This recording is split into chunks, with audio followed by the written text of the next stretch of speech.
Hello friends, कैसे हैं आप। आशा करता हूँ आप स्वस्थ होंगे और खुश होंगे। आप देख रहे हैं आज वकील गुरु और मैं हूँ आपका होस्ट एडवोकेट आदित्य तिवारी।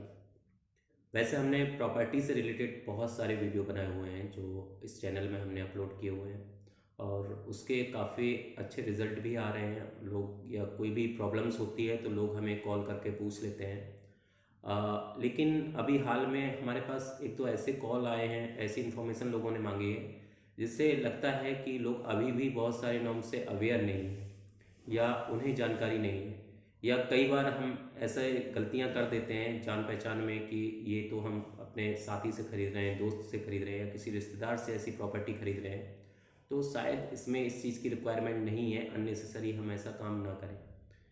लेकिन आज हम जिस मुद्दे पर बात करने वाले हैं वो प्रॉपर्टी के मामले में बहुत ही महत्वपूर्ण हो जाता है।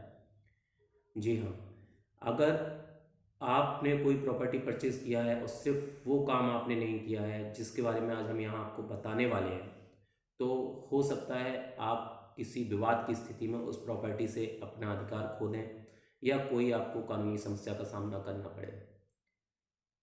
आइए शुरू करते हैं कि क्या है आखिर वो डॉक्यूमेंट्स जो, और क्या है वो प्रक्रिया जिससे हमें ये कार्य जरूर करवाना चाहिए अगर हम कोई प्रॉपर्टी खरीद रहे हैं।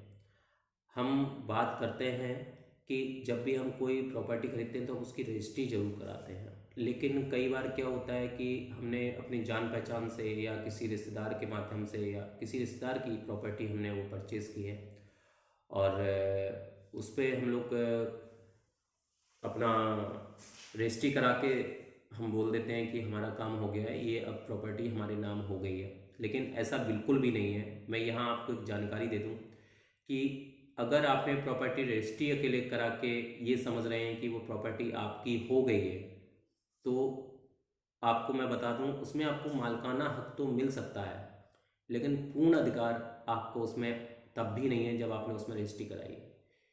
कभी भी अगर कोई विवाद की स्थिति होती है तो हो सकता है आपको उससे अपना अधिकार हटाना पड़े या आपसे वो प्रॉपर्टी छीन ली जाए किसी विवाद की स्थिति में। इसलिए ज़रूरी है कि आप उस प्रॉपर्टी का म्यूटेशन जरूर कराएं।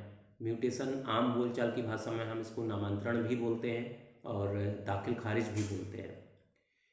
अभी हमारे पास जो करंटली कुछ कॉल्स आई हैं उनमें बताया गया कि उनके पिताजी ने या उन्होंने करीब 10 साल 15 साल पहले जान पहचान में कोई प्लॉट या फिर कोई प्रॉपर्टी परचेज कर ली थी, लेकिन हमने उसका दाखिल खारिज नहीं कराया या नामांतरण नहीं कराया है और अब वो प्रॉपर्टी का केस चल रहा है और हमारे पास सिर्फ उस प्रॉपर्टी की रजिस्ट्री है, तो उसमें क्या स्थिति हो सकती है और क्या है, क्या हम उसको प्रॉपर्टी को हमारे हाथ से वो निकल जाएगी, तो भविष्य में क्या स्थिति बनती है इस पर कभी भी कुछ कहा नहीं जा सकता है।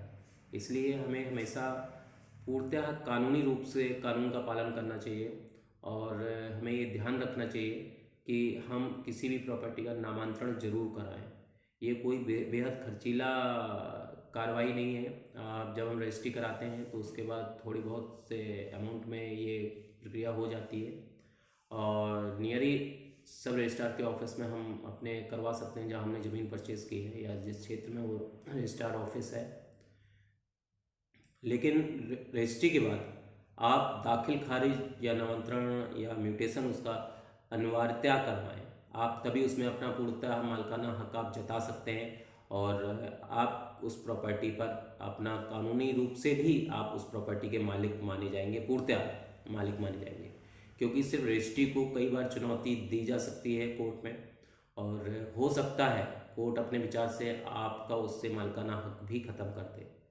एक बात और ध्यान देने वाली बात है, जब भी हम कोई प्रॉपर्टी खरीदें तो खरीदते समय भी हमें ये पेपर्स ज़रूर देखने चाहिए कि उस प्रॉपर्टी का दाखिल खारिज किसके नाम से है। जिसके नाम से रजिस्ट्री है उसके नाम से दाखिल खारिज है या नहीं है, ये हमें सारे पेपर्स ज़रूर चेक करने चाहिए और ध्यान रखना चाहिए कोई भी प्रॉपर्टी लेने के समय या उसको बेचने के समय कि हम उसका दाखिल खारिज जरूर करवाएं। धन्यवाद।